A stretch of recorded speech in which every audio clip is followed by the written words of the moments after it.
en el año 2021 pasaron al 37.9% en el año 2022 y en el año 2023, que es el último registro que se tiene por parte de la UNDOC, van en el 28%. ¿Cómo eso puede ser un argumento para que nos certifiquen ministros y por el contrario los resultados son malísimos en materia de incautación y una vez más como porcentaje del total de la cocaína que hoy se está produciendo?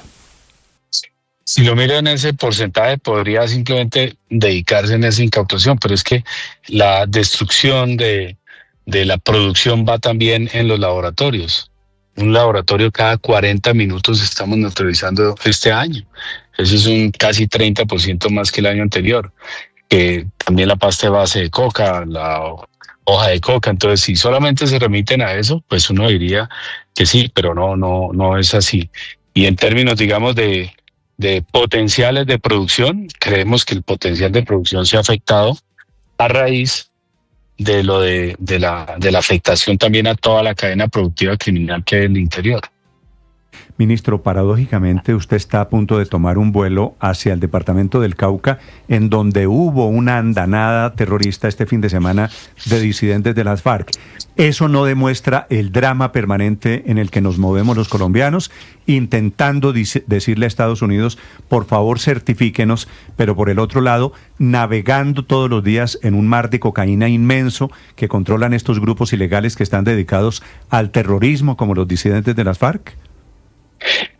Néstor, en lo que es en el suroccidente del Cauca, uno podría, digamos, tener una lectura también de las afectaciones tan grandes que le hemos hecho en el suroccidente del país, pues han hecho que vayan por una respuesta desesperada con el terrorismo. Si uno analiza integralmente el suroccidente del país, el homicidio, por ejemplo, que se redujo en un 20% en este año frente al año anterior en esos 3 departamentos, pues indica que estamos haciendo las cosas. Sin embargo, también no hay que desconocer que se aumentaron los ataques terroristas. Lo ocurrido el día de ayer, en el cual hubo ataques contra la fuerza pública, tanto la policía como el ejército, causando el asesinato de un policía en el área de El Carmelo, eso es Cajibío, Cauca, y también la herida a otros 7 policías, y también unos ataques con drones a unos militares ahí en un corregimiento también de Cajibío, denota de alguna manera si la capacidad de estos criminales que tienen, tengo que reconocerlo, tienen una capacidad de recuperación criminal muy alta, supremamente alta, porque los hemos neutralizado 20% más que el año anterior, pero igual siguen creciendo y reclutando menores, porque es un cártel del narcotráfico, es una cultura diferente y empleando una tecnología que ha cambiado de alguna manera la dinámica, que tenemos que contrarrestarla, y fue parte de lo que estuvo ahorita en el Reino Unido, los drones, los ataques con drones, que hemos implementado tecnología, pero no ha sido suficiente. Sí. Ministro, ¿qué pasó con la inteligencia en lo que tiene que ver ayer con los ataques en el Cauca? ¿Por qué no se supo nada? Es decir, ¿qué está pasando en ese campo? Eso es algo que vamos a revisar hoy en el Consejo de Seguridad, porque no puede ser que ocurran tantos ataques, tantos hostigamientos y con una intensidad tan grande y que inteligencia no haya advertido de esto. Obviamente los bandidos, su mayor fortaleza, el igual en cualquier combate siempre será mantener el secreto, mantener la sorpresa, pero nosotros tenemos que ser lo suficientemente hábiles para anticiparnos a ello. Y es algo que vamos a revisar ahí. Si bien es cierto, hemos tenido grandes resultados gracias a la inteligencia. 2 de ellos fue la desmovilización del principal cabecilla, alias Kevin, el linke allá en el cañón del Micá, y el otro alias Giovanni, que era el que le seguía. También es cierto que aquí tenemos que revisar en qué estamos fallando ahí, qué tenemos que fortalecer, porque la inteligencia se fortaleció en alguna medida, pero esto no corresponde a lo que uno espera. ¿Y por qué tardaron tanto los apoyos en llegar a las poblaciones que estaban siendo atacadas en el Cauca, especialmente el Carmelo, ministro? Allí los policías, mientras la estación caía a pedazos, consecuencia de las bombas que lanzaban los disidentes de las FARC, ellos suplicaban una y otra vez que llegaran apoyos terrestres y aéreos, y tardaron mucho. Los apoyos llegaron inmediatamente según se dieron las condiciones. Llegaron aviones Super Tucano inicialmente, con aviones Fantasma, y luego ya se tenía que configurar el asalto. Pero lo complejo ahí es que es en dos condiciones. La primera de ellas es que es en un área relativamente semiurbana, y la otra es que había el empleo de drones que ponían en grave riesgo la maniobra como se iba a ejecutar. Entonces se tenía que dejar un poco más, digamos, distanciados, con un margen de seguridad mayor, para que la ayuda no generara un fracaso o un dolor o una afectación peor. Es el ministro de Defensa, el general Pedro Sánchez, sobre la situación en el departamento del Cauca, que por supuesto tiene que ver con la noticia de hoy, que será la certificación o la desertificación en caso de que así lo decida el presidente Trump. Señor ministro, lo dejo que aborde su vuelo. Le agradezco estos minutos, muy amable ministro. No, señor, para servirles, y muchas gracias por todo ese apoyo y también por esa buena energía para seguir avanzando con la fe intacta, y vamos para adelante. Ojalá, ministro. Gracias y buen vuelo, ministro. Muy amable. Muchas gracias. Felipe, la situación no puede ser más paradójica en medio de esta escalada terrorista. Por supuesto, lo que hay es el control territorial que están disputando allí disidentes de las FARC, que atacaron 6 municipios este fin de semana del departamento del Cauca, envalentonados. Estos hombres de Iván Mordisco, que son los responsables de ataques allí, en el departamento de Antioquia, el ELN en Santander, el ELN en Arauca. Así es la compleja situación de orden público alrededor del narcotráfico en Colombia. Pero me queda sonando lo que publica hoy el diario El Tiempo de manera exclusiva, Néstor, y es que el 30 de septiembre se va a adjudicar un contrato por 56.000 millones de pesos, hay 7 oferentes, dice el diario El Tiempo, para erradicación manual, pero con civiles.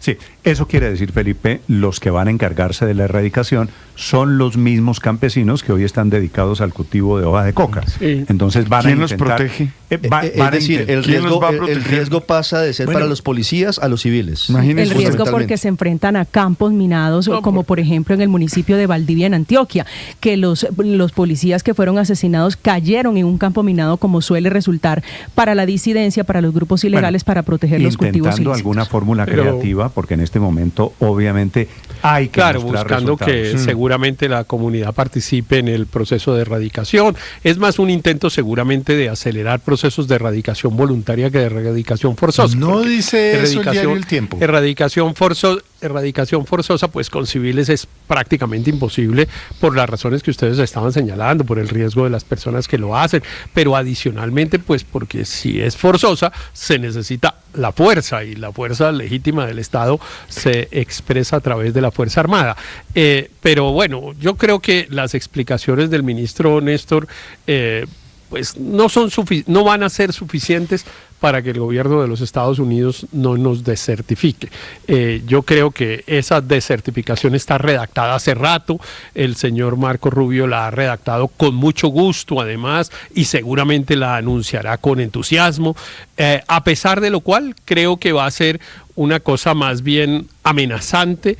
¿Usted cree, Héctor, que nos van a desertificar? No, eso no tengo ninguna duda, Néstor, porque el señor Marco Rubio tiene un tema de política interna colombiana, y él cree que la desertificación afecta, como yo creo que en efecto de alguna manera afecta al gobierno colombiano, al gobierno del presidente Petro, pero yo creo que en cambio van a mantener cooperación con la fuerza pública y van y digamos no van a imponer sanciones de tipo económico. Entonces no es una desertificación completa. Eso querría decir que es una desertificación condicionada, sin sanciones económicas. Correcto. Y yo creo que es más por ese lado.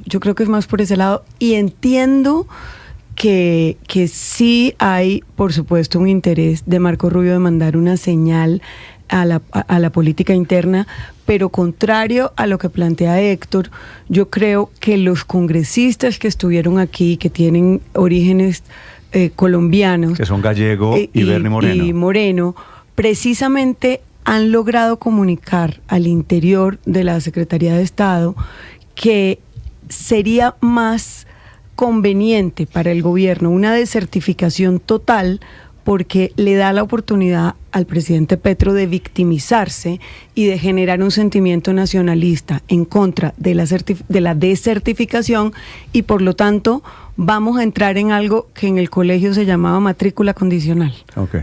Es lo que yo creo. Pero recuerdo, María Consuelo, Felipe, usted tal vez tiene memoria, en el año 97 la última desertificación fue en el gobierno de Samper, ¿cierto? Así es.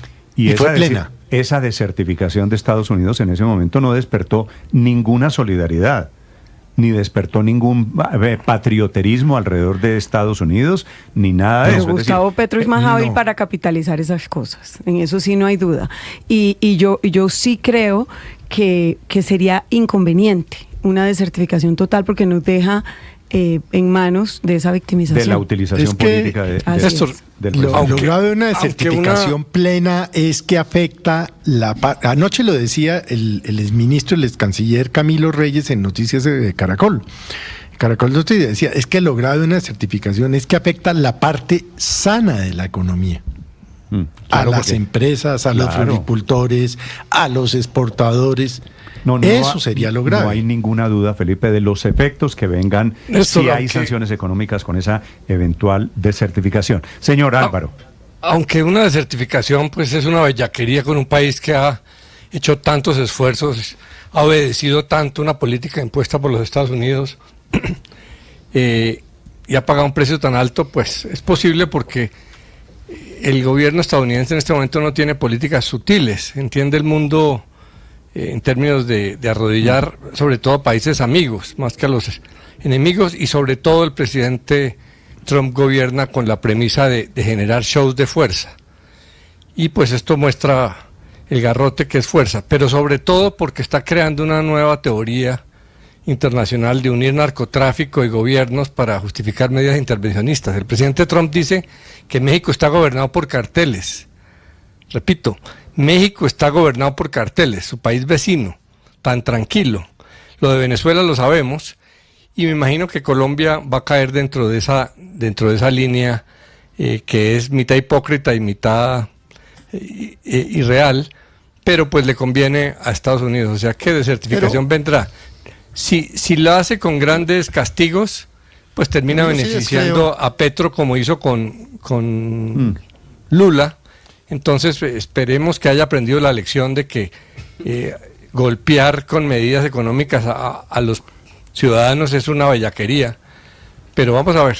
Bueno, vamos a hablar. Pero yo sí descreo realmente. Segundos, para quien quiera hablar de bellacos, de bellaquería, la cuenta Blue Radio Com y cuenta Néstor Morales. Sí. Señor Aurelio.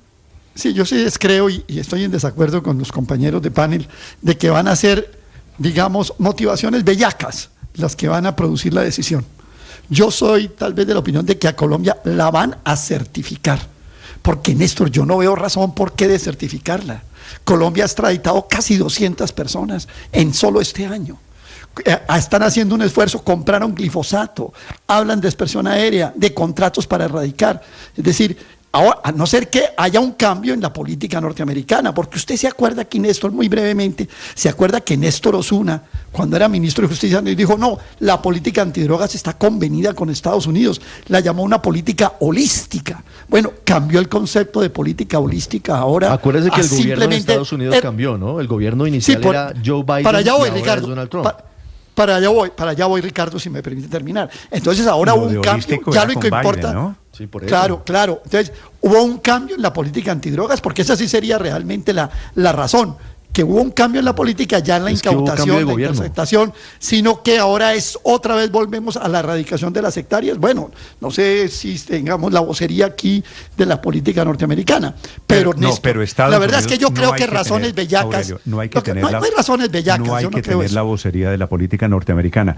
Es cierto que ha habido muchos extraditados récord, pero son los peces pequeños. Los peces gordos no han sido extraditados, entre otras cosas porque los peces gordos están en procesos de paz o en el proceso de paz total. Pero lo que sí queda claro, Néstor, es que a pesar de una política bastante violenta contra Latinoamérica, Colombia, de la administración de Donald Trump, Colombia ha estado relativamente protegida a pesar de que claramente el gobierno de Colombia no es de los afectos ni de Marco Rubio ni del presidente Donald Trump. Mire, si usted le hace seguimiento a todas las decisiones arancelarias, por ejemplo, a Colombia, entre comillas, relativamente a los compañeros de la región a quienes los han maltratado muchísimo más, pues a Colombia no le ha ido tan mal. De igual manera, cuando se trata, por ejemplo, de la intervención por la presencia de inversiones de China en Perú, en Panamá, y esto tiene una explicación, una única explicación, y es que Estados Unidos ya perdió todo el mercado de Latinoamérica y casi el principal destino de exportaciones y de importaciones de los países latinoamericanos es la China. Con excepción, ¿sabe quién? De Colombia. Colombia sigue teniendo como principal mercado de importación los Estados Unidos. A quien más le compramos por encima de la China es a Estados Unidos. Y a quien más le vendemos por encima de la China es a Estados Unidos. Entonces, puede que el negociante de la región, que es el señor Donald Trump, que calcula todo con fundamento en los negocios, y puede que diga, oiga, la desertificación igual es una payasería, como está haciendo una payasería su lucha contra las drogas y decir que desde Canadá importan fentanilo y con eso imponerle sanciones. Entonces, yo creo que puede ser una buena excusa para mantener un aliado comercial, así que cualquier cosa puede pasar. Y además, como lo dijo ahorita Aurelio, en lo que coincido, Colombia pues ha estado genuflexa a todo, absolutamente a todo lo que le ha pedido. No sé si lo que más le importa al señor Trump en Estados Unidos son las cifras. Yo creo que lo que más le importa a Trump es la ideología. Cifras. A Trump, sí, cifras, pero a Trump no le importa Héctor, Colombia. Cifras de cultivos de hoja de coca. Trump no sabe dónde queda Colombia. Del último dato que se conoce a diciembre del año 2024, Felipe. La cifra, hablando de cifra, un dato final. Colombia tiene a diciembre del año pasado, que es el último reporte oficial, 262.428 hectáreas cultivadas con hoja de coca. A diciembre del año pasado. Fíjese que este es un dato que ya tiene la policía, que ya este tiene dato el de la Ministerio policía de que le estoy dando. Sí, es el dato del CIMSI, Néstor, que es el Sistema de Monitoreo de Naciones Unidas. Sí. Curiosamente, este año no lo han hecho público. Todo esto está en documentos reservados, pero no se ha hecho el anuncio como usualmente se tiene en esta época. Estamos caminando hacia 300.000 hectáreas de hoja de coca. En algún momento, hace 10 años, o un poquito más, 11 años, estábamos en menos de 100.000. Es decir, se ha triplicado y por eso estamos nadando en coca el número de hectáreas sembradas con cultivos de hoja de coca en Colombia. Pero sí, Néstor, pero como decía yo, pues Trump, este es un tema del señor Marco Rubio. El patio trasero de los Estados Unidos, que es América Latina, está delegado al segundo en el mando, no al primero. Ese es un tema de segunda categoría y lo maneja entonces el señor Marco Rubio, que tiene interés directo en el patio trasero. Pero lo que es sorprendente, Néstor, es que estemos discutiendo sobre dos cosas. Una, sobre la injerencia de un gobierno extranjero en cualquier país, a pesar de pues todo el principio pues de autonomía y no interferencia, etcétera. Y lo segundo es que estemos discutiendo si hicimos una tarea que sabemos que no sirve para nada si la hubiéramos hecho bien. La hicimos mal, pero no hubiera servido para nada si la hubiéramos hecho bien. De 100 pesos de ayuda internacional contra las drogas para Colombia, eso se llama cooperación. 60 vienen de Estados Unidos. Se llama cooperación internacional. ¿Qué es mejor, tener ayuda de Estados Unidos, Felipe, en la historia de Colombia? Plan Colombia, giros mensuales, ayuda técnica, cooperación en inteligencia, plata para los aviones. ¿Qué es mejor, Néstor, tener la ayuda de Estados Unidos? 60 vienen de Estados Unidos. Pues claro, Néstor, es que habría que es una necedad además. pensar que sin Estados Unidos o con la ayuda sin la ayuda de los Estados Unidos vamos a erradicar y tal.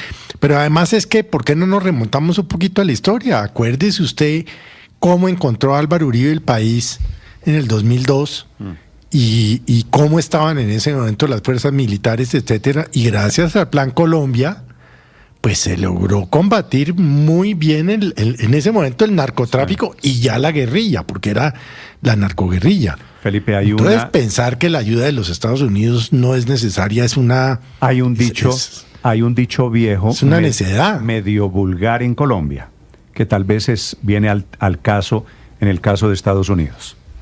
El que paga la pieza pone la música. Pone la música. El que paga la orquesta pone la pieza.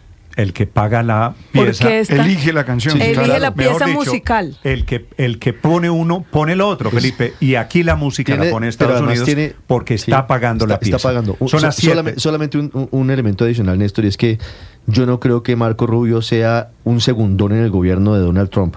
Este fin de semana, Marco Rubio estuvo en el muro de los lamentos con Benjamín Netanyahu. Es decir, no se puede menospreciar la importancia que tiene el secretario de Estado en el gobierno de Donald Trump. Le entregó muy grandes responsabilidades y no solamente en lo que dice Héctor y califica como el patio trasero de Estados Unidos. A las 4 de la tarde está previsto el anuncio hoy sobre la certificación o sobre la desertificación. 7:20 en Mañanas Blue. Estás escuchando Blue Radio. Todo el mundo está buscando algo. Ser el primero, estar en todo lado. Todo el mundo está buscando algo. Búscanos, porque te conectamos con la información, la opinión, el entretenimiento, porque queremos que seas el primero. @Blue Radio Co. en YouTube. Búscanos. Todo el mundo está buscando algo. Blue, más que radio.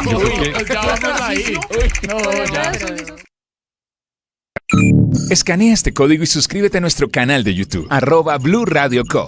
Y disfruta y participa de la programación de Blue Radio. Blue Radio, le ponemos cara a la radio. Blue Radio, la alternativa.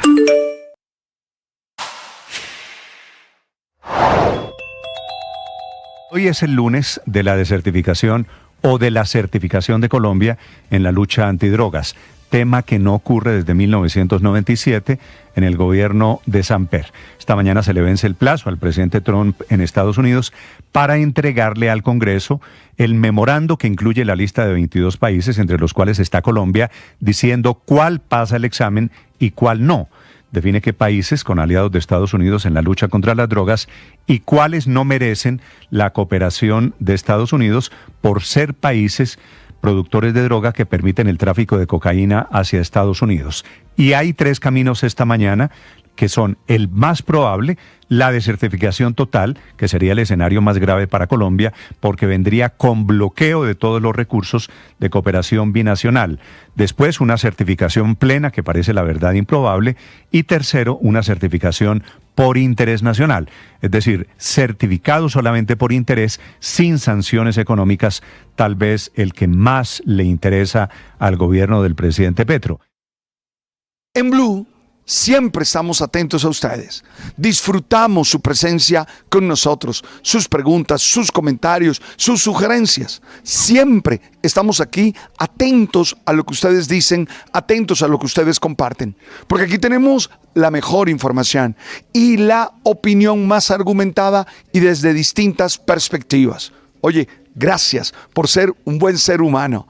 ¡Ánimo! Tú sabes. Fin de semana terriblemente trágico para Colombia, con ataques de disidentes de las FARC, especialmente en el suroccidente de Colombia, en 6 municipios del Cauca, con un entierro en una caravana multitudinaria en Antioquia de otros disidentes de las FARC, y con el ELN al otro lado, en el oriente del país, matando al jefe de seguridad de un alcalde, el de Arauca, y llenando de banderas varios municipios de Santander. Tan grave es la situación, sobre todo en el Cauca, que anoche el comandante del ejército, el general Caldoso, llegó al cantón militar de Popayán y ordenó un despliegue de tropas de la tercera división, es decir, la militarización de municipios en el Cauca, en donde se está jugando el control territorial. El ejército allí con el comandante a bordo, intentando retomar el control. Los seres humanos tenemos una capacidad infinita de aprender. Y ese aprendizaje se hace a partir de la pregunta. El padre Alberto Linero es periodista y también está en Mañanas Blue. 7 de la mañana, 24 minutos. Tengo particularmente la certeza de que la única manera real de crecer como seres humanos es apostándole a la fraternidad. Solo cuando nosotros nos vemos como hermanos, entendemos que tenemos la misma dignidad a pesar de cualquier diferencia. Esas diferencias, lejos de separarnos, son la riqueza que nos hacen únicos. Nada, escúchame bien, nada de lo que nos distingue debería hacernos sentir mejor ni peor que otro ser humano. Por eso me conmoví profundamente cuando en la imponente plaza de San Pedro del Vaticano se vivió un momento que quedará en la memoria, el concierto Gracia para el Mundo. Allí estuvo Karol G y también Andrea Bocelli, entre otros. Cada uno, desde su estilo, desde su acento, se unió a los demás en una sola voz. Este fue el cierre del tercer encuentro mundial sobre la fraternidad humana. Y más que un espectáculo gratuito y abierto al mundo, fue un grito de esperanza. Un espacio donde géneros, generaciones y culturas se juntaron para recordarnos que la paz no es un sueño ingenuo, sino que es un desafío, una necesidad urgente. Mientras escuchaba la música que llenaba toda la plaza y que tocaba realmente el alma, me vinieron a la mente las palabras del Papa León XIV. Él ha insistido: el corazón de la iglesia se desgarra al escuchar los gritos que llegan desde todas las zonas de guerra. Sentí que ese desgarramiento no era un recurso retórico, sino la confesión sincera de quien percibe el dolor humano y la amenaza de un futuro marcado por el odio y la destrucción. Realmente pareciera estar la especie humana en peligro ante estas guerras. Pero me saltó una pregunta: ¿qué puede hacer un concierto frente a tanto sufrimiento? Y la respuesta para mí es que la música, el arte y la belleza no son distracciones banales, son lenguajes, y lenguajes que sanan, que abren caminos donde la política y la diplomacia a veces no logran entrar. A mí me emocionó ver a Karol G con toda su fuerza juvenil al lado de Andrea Bocelli con su solemnidad clásica. Eso es un signo poderoso. La fraternidad se construye en la diversidad, en la paz. Y esto necesita que todos salgamos de nuestros egoísmos y tratemos de construir mejores relaciones.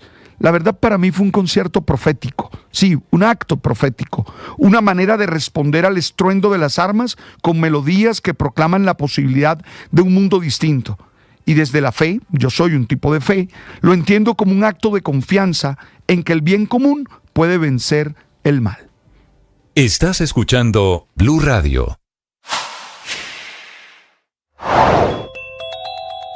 En Colombia el foco también está en la JEP, porque mañana, después de 7 años de su creación, anunciará las primeras sanciones propias en el caso 01, el de los 21.000 secuestros que cometieron las FARC entre 1990 y el año 2000.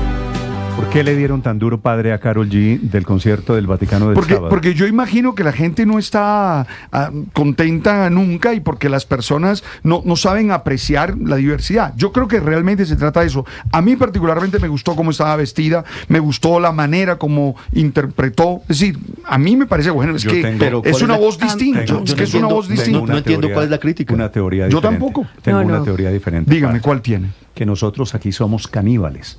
También. Y cuando hay un colombiano exitoso, lo más fácil es criticar. Karol G se presenta bella como se presentó, cantando al lado de Andrea Bocelli. Y sale una cantidad de gente a decir que Karol G no canta.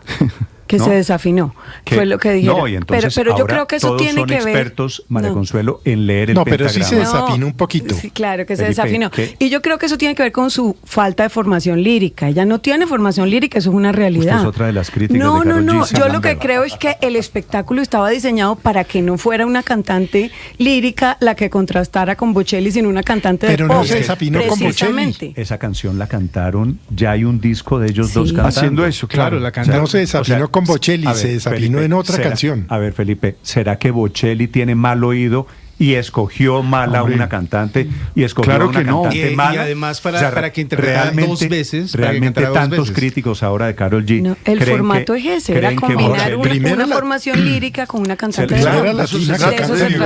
Se lo voy a preguntar, Felipe, de otra manera. Ustedes que están tan críticos de que Karol G se desafinó, usted, María Consuelo, o sea, ¿Bocelli es ciego y también sordo? No, hombre. No, y Bocelli tiene una voz absolutamente impresionante y transmite el sentimiento. Yo lo que creo es. Para mí se lució Karol G. Lo que estoy es dándole la respuesta a por qué la criticaron. Por el contraste. La hubieran criticado por sí o por no. La critican por sí o por no. Por el contrario. Yo creo que fue hermoso el dúo. Yo creo que. Pero la está criticando cuando fue hermoso. Estoy pero Karol G no sabe cantar, es su teoría. explicándole por qué hay críticas. Y creo que el diseño del programa era ese. Era precisamente contrastar una cantante de pop con un cantante lírico. Felipe, si se desafinó, eso era. Se desafinan en concierto todos los todo cantantes. el tiempo. Eso iba a decir yo. Ayer las desafinadas que oían en el Cordillera, estaba bellísima, estaba... No, tampoco para que la crucifiquen como la están crucificando. Además canta 2 veces. En alto el nombre de Colombia, pues tiene una voz dulce. Canta 2 veces. Es escogida por Bocelli y por Pharrell Williams para ser parte de esa nómina que era Pharrell bastante... Williams no solo es un cantante, sino uno de los grandes productores grandísimo, y la escogieron entre los dos para que cantara ahí. No vaya a creer que la escogieron por nada. Porque no había pagó para estar ahí. En la teoría no fue. En la teoría se equivocaron Pharrell Williams y Andrea Bocelli al escoger. Bocelli no había cantado con Karol G en Cartagena. Sí, tienen esta canción como justamente. diríamos antes. Estuvieron en concierto en enero de este año en Cartagena. Me deja oír la canción un poquito de esta. Esta es la que cantó con Bocelli. Sí, señor, vivo Además, por ella. Me parece que estaba impecablemente vestida, estaba salió perfectamente con el protocolo como era, que mucha gente estuvo diciendo antes cómo se irá a vestir para ese evento, para esa gala. Y la estaba otra perfectamente fue Mañana será bonito, que esa la cantó sola. Tenía que ser de negro, no se podía ir ahí con minifalda. Pero es que lo hizo impecable. Estuvo muy bien vestida y eso también se lo criticaron. ¿Sabe? Me parece injustamente, ella tiene el derecho a utilizar lo que quiera. Estaba bellísima, no solo el vestido, sino el maquillaje, el peinado. Y la criticaron porque Adele también había utilizado ese mismo vestido y ese mismo peinado. Karol G es libre y se veía divina. Adele no estuvo. No, pero en el pasado, en otro evento, había utilizado el mismo vestido y el mismo peinado que utilizó Karol G. Bueno, esta es Karol G cantando el sábado, este fin de semana. Con una canción preciosa que se llama Mañana será bonito. Que es un himno también de esperanza. De esperanza. Qué desafinado, Felipe, no fregues. El Mañana será bonito se desafinó un poquito, tampoco. A ella se le perdona conocimiento, decían las tías bigotudas. A ella se le perdona todo. Pero estaba espectacular, o sea. Yo creo, Felipe, yo creo que lo hizo muy bien, a mí me encantó. Yo lo que digo es esto, el escenario más visto ese día, en ese momento, era ese, y ella estuvo a la altura. No se echó para atrás, no se asustó, salió con el papá acompañados, feliz de ser acompañada por su papá a la tarima, se presentó impecablemente y Bocelli la tomaba de la mano mientras cantaban la canción. Bueno, Felipe, quien quiera destruir a Karol G está en su derecho. No. Así, al contrario, no debe hacerlo. Así. No, pues la gente tiene derecho a opinar lo que quiera, padre, así como usted destruyó a James Rodríguez. Este es el canibalismo. Nunca he destruido a James. No diga eso porque no es verdad. Nunca he destruido a James Rodríguez. A usted le he hecho comentarios, pero nunca he destruido a James Rodríguez. No diga eso porque no es cierto. Este es el canibalismo que hay en la suya sí. Felipe, este es el canibalismo que hay en Colombia. La mía, aquí yo que tengo que ver con James Rodríguez declarado el mejor jugador de las eliminatorias. Y aquí dele a James Rodríguez, que es la piñata de destruir cualquier cosa. Se presenta Karol G en el Vaticano al lado de Andrea Bocelli. Démosle a Karol G, que se presenta en el Vaticano. Este es el deporte nacional, Felipe, desafortunadamente. Estaba bellísima. Estaba. Yo también creo que estaba bellísima y creo que lo hizo muy bien. 7 de la mañana, 33 minutos.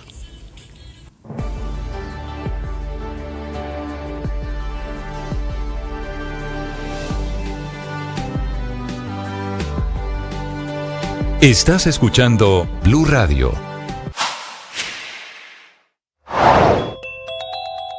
En Colombia el foco también está en la JEP, porque mañana, después de 7 años de su creación, anunciará las primeras sanciones propias en el caso 01, el de los 21.000 secuestros que cometieron las FARC entre 1990 y el año 2016. Es la primera sanción contra los máximos responsables de cometer crímenes de guerra y de lesa humanidad. Es la sanción contra 7 integrantes del último secretariado de las FARC que tenía como máximo comandante a alias Timochenko, a quienes reconocen la responsabilidad, dicen toda la verdad y se comprometen a reparar a las víctimas, que para este caso son más de 4.000 reconocidas por el Tribunal de Paz. Para ellos es esta primera sanción. Ya la JEP aprobó 4 propuestas del último secretariado para reparar, que constituyen desminado humanitario, búsqueda de personas dadas por desaparecida, restauración ambiental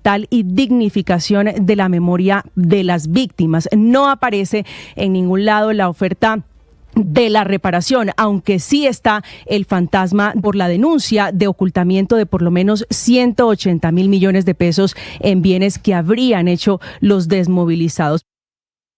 La experiencia espiritual es una oportunidad de crecer en confianza, de vivir en confianza. Particularmente me gusta mirar los salmos que trae la Biblia católica, la Biblia cristiana. Y en esos salmos yo encuentro siempre una certeza de que Dios no defrauda. De hecho, en el oracional El Man está vivo, hoy decimos eso: nunca quedará. La pasión y la afición en juego y los datos de lo último en deportes se lo presenta Mañanas Blue. 7 de la mañana, 36 minutos, momento para hablar de deportes, momento para hablar de los ecos que ha dejado el final de la Vuelta a España. Se hicieron virales, lamentablemente, en todo el mundo, las imágenes de los desmanes en la etapa final de la competencia. Los bloqueos en Madrid, a 56 kilómetros de la meta, los centenares de manifestantes que derribaron vallas, banderas, arengas por Palestina, en fin, un final caótico y muy triste, indudablemente para una de las carreras más importantes del planeta, que termina en un campo de batalla político y diplomático. Así que a un segundo plano pasaron Vingegaard, el campeón, Almeida, el portugués que fue segundo, y Pidcock, los tres mejores corredores de la competencia. Ecos que han generado incluso reacciones por parte del director de la Vuelta en España, Enrique Rodríguez. Javier Guillén, buenos días, Ricardo Rego. Javier Guillén es el director de la Vuelta, comparecido esta mañana ante los medios de comunicación, y estaba visiblemente molesto el director de la Vuelta Ciclista a España porque evidentemente no estaba previsto ni era del agrado nada de lo que pasó ayer, pero en realidad nada de lo que ha venido pasando en los últimos días, porque los de ayer no son unos incidentes aislados, sino son los incidentes finales de varios días donde ha habido interrupciones. De hecho, el mismo sábado se intentó también cortar la carrera, casi se consiguió, pero hubo que recortar al final en unos kilómetros el recorrido de la penúltima etapa de la Vuelta Ciclista a España. Pero como decía, Javier Guillén ha comparecido esta mañana ante los medios de comunicación. Creo que es algo que no se debería de volver a repetir, y además creo que, como hemos venido diciendo a lo largo de toda esta vuelta, pues podíamos haber convivido perfectamente las manifestaciones con la práctica del deporte. En estos días se ha oído que se debe separar la política del deporte, si es que eso es posible, pero lo cierto es que en este caso no parece ser así. No se pueden separar ambos temas, porque quienes protestaban lo hacían porque un equipo israelí estaba participando en la Vuelta Ciclista a España y decían que no se debería permitir a los deportistas israelíes, particularmente este equipo, participar en competiciones internacionales mientras continúe el genocidio de Gaza.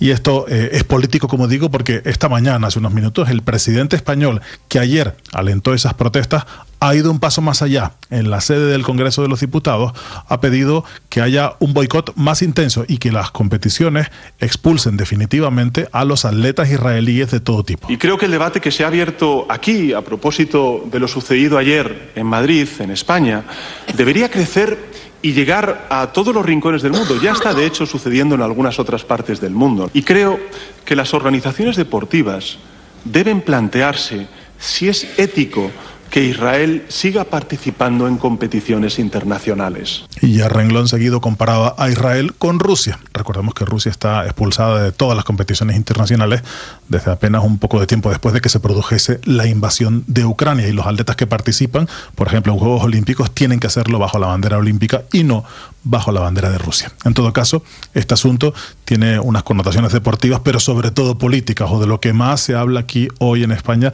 es de política con este asunto, con las reacciones de Israel, que acusa directamente al gobierno de España de haber alentado esas manifestaciones y que no tardará en responder a esta proposición que ha realizado esta mañana el presidente del gobierno español, Pedro Sánchez. Ricardo. Gracias, Enrique. Y el que pierde indudablemente es el deporte, es el ciclismo, que además deja en vilo y en duda el arranque del Tour de Francia del 2026, que tiene como ciudad elegida para la gran partenza, para el arranque de esta competencia francesa, la ciudad de Barcelona, en España. Hablamos de fútbol en casa. Nuestra Liga Betplay, que ha dejado en la fecha 11 a Santa Fe ganador 2-0 frente al Unión Magdalena. El Cali también derrotó 2-1 al Deportivo Pasto, mientras que el Deportes Tolima cerró la jornada goleando 4-0 al Boyacá Chicó. Una fecha que dejó flojos flacos resultados para grandes del fútbol colombiano, como América, que perdió 1-0 frente a Fortaleza en Bogotá, como Millonarios, que perdió 3-0 frente a Alianza Valledupar en territorio cesarense. El Once Caldas ganó 1-0 frente al Envigado, y el resultado, yo no sé si calificarlo como caótico, anecdótico, en fin, bajo la incapacidad de los colaboradores y el técnico de Atlético Nacional, porque en la cancha perdieron 1-0. Lo singular es que al final este partido podrá ser demandado por el Bucaramanga, y lo hará para ganar 3-0 en los escritorios. Nacional alineó a 4 extranjeros, algo que está prohibido en el reglamento del campeonato colombiano. Jugaron algunos minutos Juan Bauzá, argentino, Camilo Cándido, uruguayo, Facundo Batista, argentino, y Billy Arce, ecuatoriano. Increíble, ¿ah? Frente al cuerpo técnico más numeroso que tiene un club en Colombia. 20 integrantes son quienes integran el cuerpo técnico de Gandolfi. Así que lo de Nacional, se le fueron las luces a todos con este error procedimental en el campeonato. Y Junior, que igualó 1-1 frente a La Equidad. Cerrando la jornada, entonces, indicamos que de momento los 8 de la fiesta son Junior líder con 21, seguido por el equipo Sensación Fortaleza con 21 puntos. Bucaramanga es tercero con 20, los mismos del Tolima y Medellín, que son cuarto y quinto. Sexto aparece Llaneros con 18, séptimo Nacional con 17 y octavo Santa Fe con 16 unidades. En zona de candela, peleando, está Valledupar con 15, Cali con 14, Pereira y Once Caldas con 13, mientras que los históricos están lejos. Millos es 14º con 11 puntos y último América en la posición 20 con 6 unidades. Y atentos porque en la Liga Femenina, una gran final, qué marco excepcional en el Campín de Bogotá para acompañar a las Leonas. Casa llena, Santa Fe ganó 1-0 frente al Deportivo Cali con gol de Caterine Balbuena. El juego de vuelta será en Cali el próximo fin de semana. Y atentos porque siguen cayendo medallas de oro para Colombia en el Mundial de Patinaje en Beidaje, China. Hoy, 1000 metros juvenil damas, Manuela Saldarriaga ganó el oro, hicimos 1-2, la plata fue para Day Londoño, y también en los 1000 metros sprint mayores damas, con Colín Castro, oro, y María Fernanda Tins, plata. Así que sigue el dominio, la supremacía de Colombia en el patinaje mundial. 7:42 los deportes a esta hora en Mañanas Blue. Estás escuchando Blue Radio.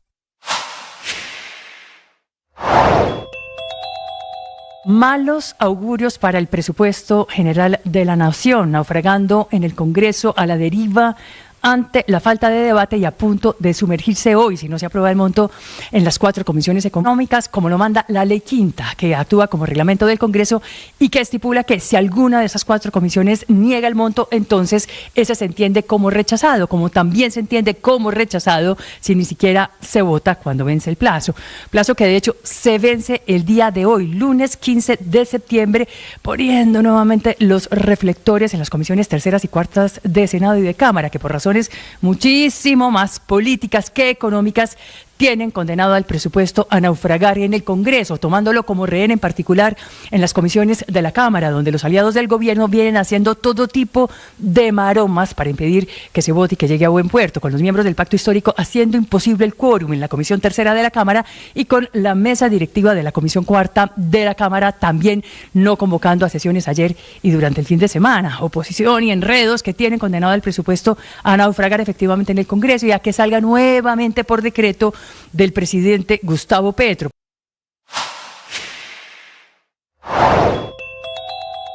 La batalla que ante la Corte Constitucional ganó Esperanza Gómez, la actriz de contenido para adultos, a la tecnológica Meta, que es la dueña de Instagram, Facebook y WhatsApp, marca el futuro para la moderación de contenidos en esas redes sociales, las más populares en el mundo, en Colombia. La Corte se pronunció por primera vez sobre la moderación de contenidos y la protección de los derechos de los influenciadores digitales. Concluyó que la eliminación de Ante un problema grave de basuras que hay en Bogotá, el alcalde Galán en la ciudad está anunciando no solo un nuevo director de la unidad que maneja las basuras, la UAESP, sino un nuevo modelo de recolección de basuras para la ciudad. Nicolás Rodríguez.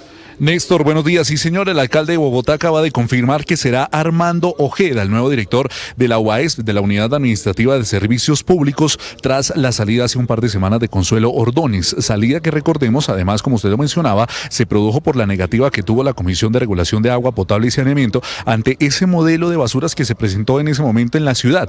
Recordemos que esta problemática de las basuras también se generó cuando comenzaron a conocerse muchas denuncias sobre el sistema de recolección y múltiples fotos publicadas en redes sociales sobre los residuos encima de los andenes sin respuesta efectiva del distrito y de los recogedores autorizados. Es por esto mismo que el alcalde acaba de confirmar que Armando Ojeda será el que deberá presentar el nuevo modelo para la ciudad. Eso sí, acaba de asegurar que están teniendo en cuenta o en consideración el modelo de libre competencia. Esto fue lo que mencionó el alcalde Carlos Fernando Galán. El espacio público, los residuos en nuestra ciudad. En ese esfuerzo, quien va a liderar este equipo desde la UAES es Armando Ojeda, que nos acompaña en esta mañana. Quiero presentarlo. Armando viene de trabajar en este momento en la empresa de Acueducto Bogotá como asesor de la gerencia, pero tiene una larga trayectoria en el tema de servicios públicos. Néstor, sobre esto mismo, el alcalde de Bogotá, Carlos Fernando Galán, fue consciente en que Bogotá en este momento está afrontando una crisis en el modelo de basuras. Él dice en palabras textuales, es consciente que Bogotá está sucia y se necesita un manejo adecuado de los residuos. Eso sí, acaba de descartar además que que se pensó en ese momento declarar emergencia sanitaria como lo habían pedido desde el Consejo de Bogotá, porque dijo el alcalde que ya hay una estrategia directa planeada con el doctor Armando Rojas para empezar a aplicar ese nuevo modelo de basuras. Esto fue lo que mencionó el alcalde sobre la situación actual de las basuras en Bogotá. En el manejo de residuos en Bogotá. Soy consciente de que Bogotá está sucia. Bogotá tiene un reto en el manejo de residuos en este momento. Es una problemática que conocíamos desde que llegamos y no hemos sido eficaces para poder cambiar la tendencia como se requiere, como la ciudadanía lo está esperando. A la ciudadanía se le está agotando la paciencia y a nosotros se nos está agotando el tiempo para enfrentar este reto de Néstor, lo que sucede actualmente con las basuras en Bogotá es que funciona con un modelo de libre competencia, un modelo por zona, sino por libre competencia, como lo acaba también de mencionar, y que no se descarta además atender a algunas personas o algunas licitaciones que quieran entrar a competir sobre el modelo de recolección de basuras. Problemática además que también surgió cuando presentaron la documentación ante la Comisión de Regulación de Agua Potable y Saneamiento para que estos mismos, como entidad nacional, avalara ese modelo de basuras. Sin embargo, en la dirección de Consuelo Ordóñez, que salió aproximadamente hace 3 semanas del cargo, se lo negaron completamente, por lo cual pues el alcalde de Bogotá, Carlos Fernando Galán, le pidió la renuncia directa a Consuelo Ordóñez en ese momento cuando era la directora. Sin embargo, también acaba de decir una cifra importante, y es que ya por lo menos hay 149 acciones judiciales en contra de personas, como lo hemos visto a lo largo del año y a lo largo de los meses, que dejan las basuras fuera de los contenedores, de aquellos recicladores que abren las bolsas y dejan el resto de los residuos botados sobre la calle, y por supuesto para aquellos carros particulares, como se evidenció en varios videos circulados en medios, es que dejaran elementos como camas, como tablas, además como neveras y también colchones al lado de los contenedores de los cuales no estaban autorizados. El alcalde en este momento dice que son 149 acciones estratégicas y espera además que bajo la nueva dirección en las próximas semanas se presente el nuevo modelo, que descarta además no sea de libre competencia para que quienes quieran aplicar a esa nueva licitación en Bogotá, Néstor. Pero quiere decir esto, al final de cuentas, se acaba el modelo de recolección de basuras por zonas en Bogotá, que funciona básicamente en una zona recoge una empresa, en otra zona recoge otra empresa. ¿Qué es lo que está considerando en este momento? Sí, señor. Le hacíamos la pregunta directa y él dijo que es una propuesta que tiene que presentar el doctor Armando Ojeda en este momento ante la Comisión de Regulación. Lo que quiere hacer el alcalde en este momento, Néstor, en palabras de él, es mitigar de alto impacto las zonas donde definitivamente no están llegando los recolectores autorizados por el distrito para obviamente hacer el traslado de los desechos a los botaderos autorizados también de Bogotá. Gracias, Nicolás. Obviamente esto sería un cambio, Felipe, muy drástico, un cambio de 180 grados, porque la zonificación fue en lo que en algún momento, en los años 90, fue privatización de la recolección de basuras en Bogotá. Y se repartieron por zonas y eso en algún momento funcionó bien. Ese es el modelo que parece. Pero la pregunta es ¿por qué dejó de funcionar bien? ¿Qué pasó? No, es que aquí pasa algo, y es que cuando hay libre competencia, existe el riesgo de que todas las empresas recolectoras de basura se vayan a las zonas más rentables, se concentren en las zonas más rentables y dejen sin servicio a las zonas menos rentables. Localidades en Bogotá, que es la distribución administrativa de la capital del país. Sería, Felipe, trasladar a las basuras. Todos en Usaquén, todos en Chapinero. Básicamente la guerra del centavo. Y sin recolección de basuras en Suba o en Ciudad Bolívar o en Mártires. Ese es el riesgo. Pero la Comisión de Regulación de Agua Potable dijo que eso era lo que decía la ley, ¿no? Ahí hay una discusión porque efectivamente la ley, digamos, favorece lo que se llama la libre competencia, y Bogotá siempre, en cambio, ha tenido un modelo como el que estaban ustedes describiendo, que es el de zonas exclusivas.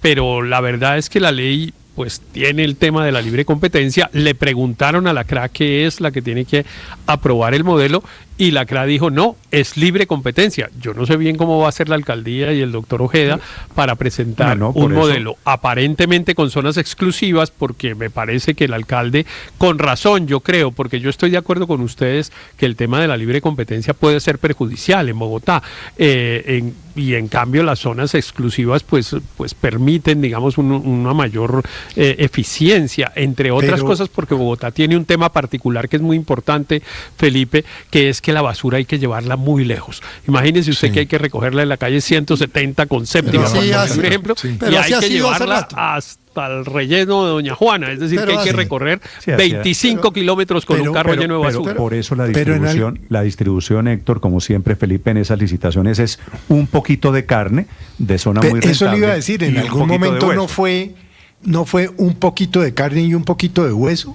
Sí. Que era cuando funcionaba. Es que así funciona hoy. Felipe, hueso para estos efectos quiere decir zonas que necesariamente no son rentables. Que tienen mayores costos, pero así ha sido hace 25 años, Néstor, de tener que llevar la basura hasta el relleno de Doña Juana.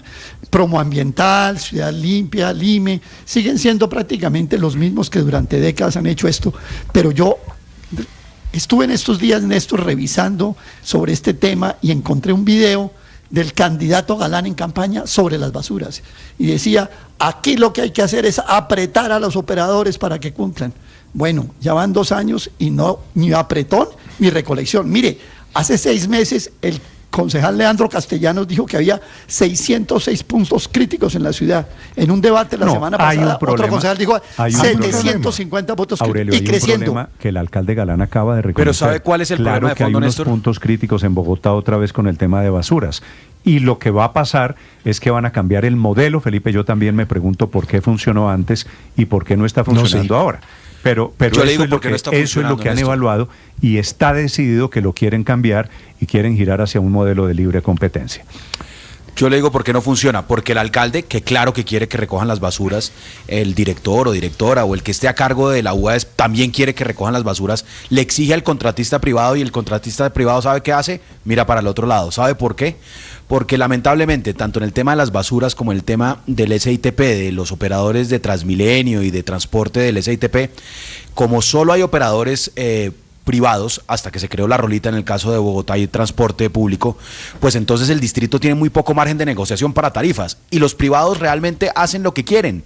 Entonces cobran la tarifa que quieren, fijan las condiciones que quieren, y cuando se les exige, ¿sabe qué hacen? Dicen, bueno, no recojo los pasajeros o no recojo la basura. Entonces, ¿qué hay que hacer el distrito, Néstor? No sé si sea porque los privados no quieren recoger, Néstor, porque por otro lado, a los privados les conviene recoger. Claro, pero yo le digo una cosa, yo creo que hay 2 problemas, el jurídico que describía Héctor claramente y la confrontación que hay con la comisión reguladora, cuyo diálogo con el distrito es indispensable, o sea, por eso se necesita una persona que logre ponerse de acuerdo con la comisión.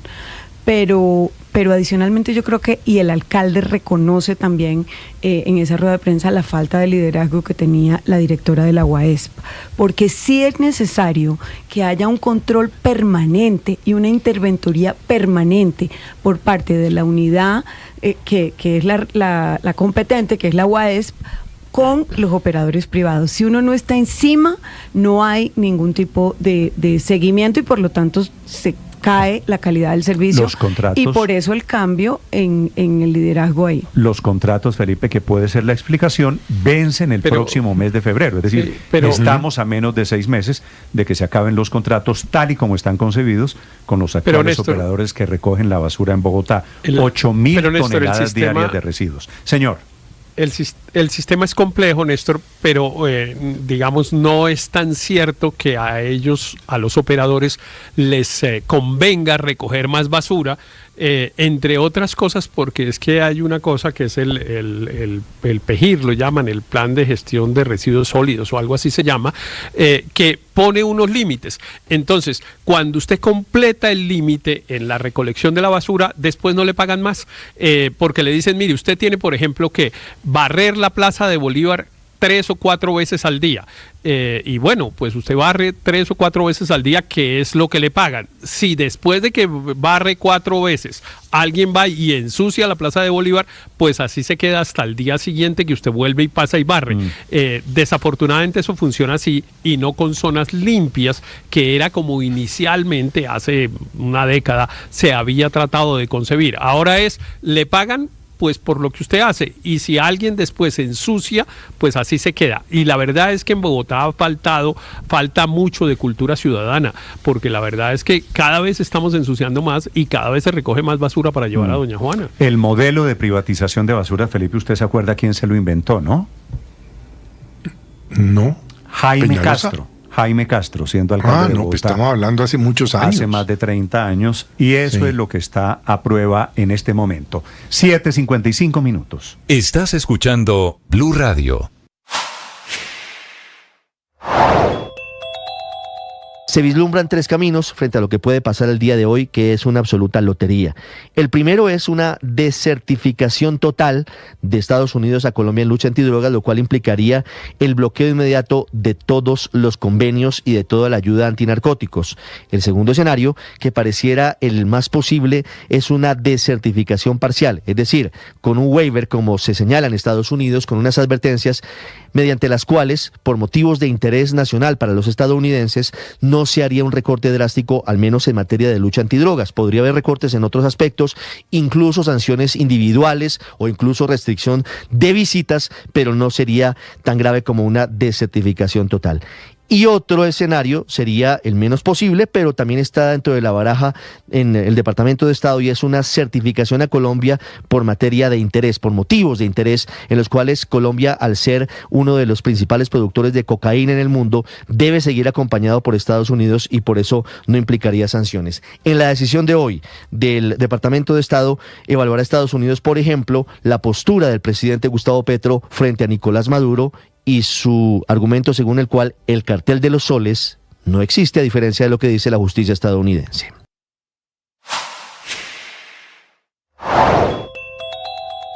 Entrevista de la viuda de Miguel Uribe, que es María Claudia Tarazona, hablando de cómo lleva el duelo, de su familia, de la muerte de Miguel un mes después y de la relación con el presidente Petro. Y dice ella 2 cosas: que fue ella quien le pidió, a través de un interlocutor, aparentemente Armando,